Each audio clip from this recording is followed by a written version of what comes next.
It's called Rupert and the Divorce.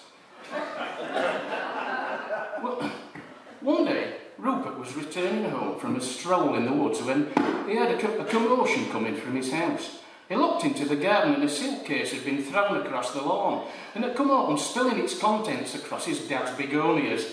A pair of knickers which he recognised as his mother's were caught on one of the rose bushes. He stepped silently through the garden gate and listened to the shouts of impassioned shouting coming from his parents. "What do you mean you're leaving?" shouted his father. "Yes, I bloody well am," his mother countered. "I'm leaving you and I'm going off to start a new life with your brother Bruno. He cares for me."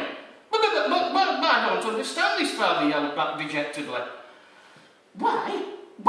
You dare to ask me, you steaming great lump? Mind you, it's only to be expected of a boring great thickhead like you would ask that question. Look at you, for all these years I've had to put up with the sight of you in that boring brown suit with those bloody +4s.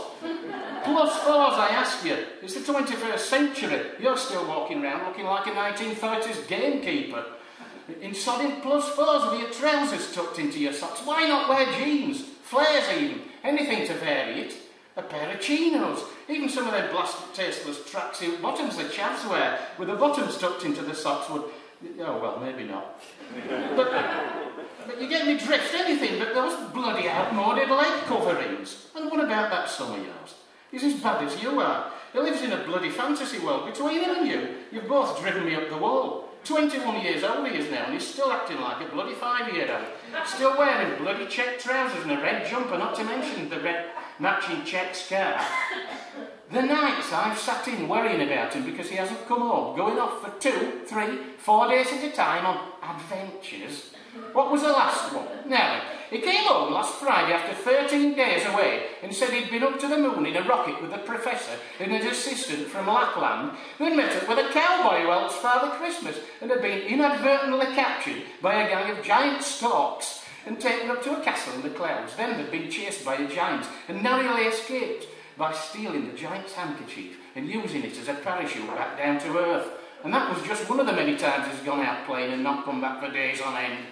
And all the while I've been sat at home here like a good mother, not complaining, wondering where he is, if he's ever going to come home, if at that very moment he's been held down somewhere by a gang of bear cub-loving paedophiles and bogged senseless, while I'm sat trying to keep things together, doing me knitting and looking across at you, fiddling round with your stamp collection, smoking your pipe with those bloody +4s wrapped round your legs, and...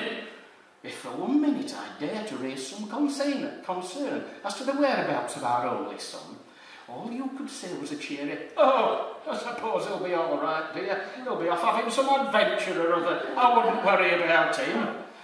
Worry? I've been out of my bleeding mind, you callous uncaring bastard. Anyway, that's it. I've had enough. I'm out of here. Bruno's coming for me in 10 minutes, and we're off to start a new life in the Black Forest. So you two can look after one another from now on. I've had it. I want some TLC, and Bruno's the one to give it to me. He makes me feel like a woman. But you're a bear, dear, interrupted father. Ah! Screamed his mother. And that's another thing. You're so bloody pedantic. And his father began again, puffing heavily on his pipe. Oh, don't I make you feel like a woman? You didn't complain last year when I got you those black crotchless knickers from the Ann Summers catalogue. Well, I trust you to remember that, his mother spat, and with a quick movement picked up a vase from the nearby table and threw it at father's head as she made her way through the door and out into the road. Rupert walked into the house and bid his father a cheery, "Hello, Dad. What's up? Where's Mum off to?" She's going away for a few days. I've asked her, Uncle Bruno, taking her to the seaside so she can rest a bit.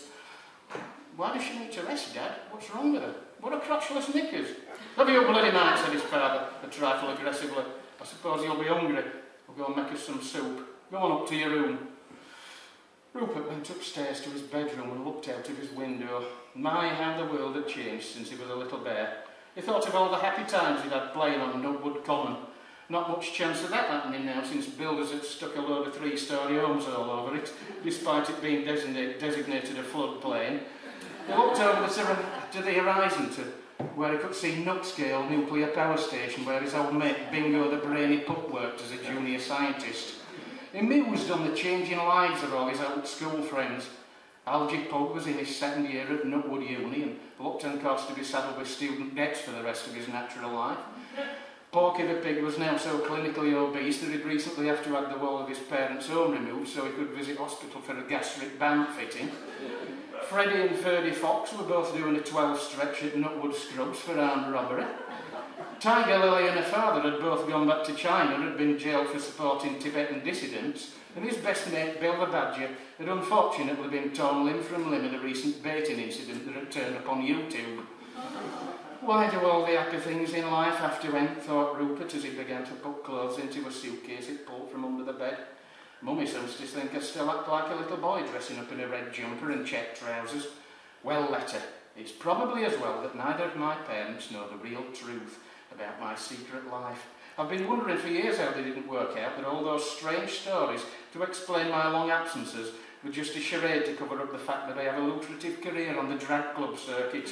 Poor old Dad would have a fit if he could see me and my basking suspenders play to a load of fat businessmen. And Mother, well, she would be astounded at the latest addition to my act.